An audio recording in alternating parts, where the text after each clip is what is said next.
ঘোরার তুলে করবে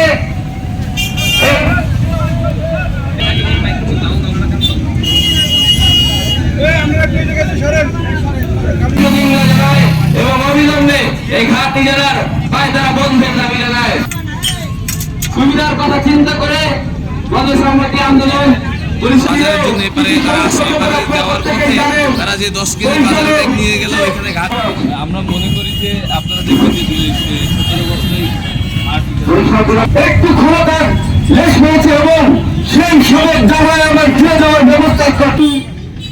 তোরা খেয়ে যাবে তোরা খেয়ে গা সেটা কিন্তু খেয়ে দেবো না, এটাকে উঠে দিতে চাই।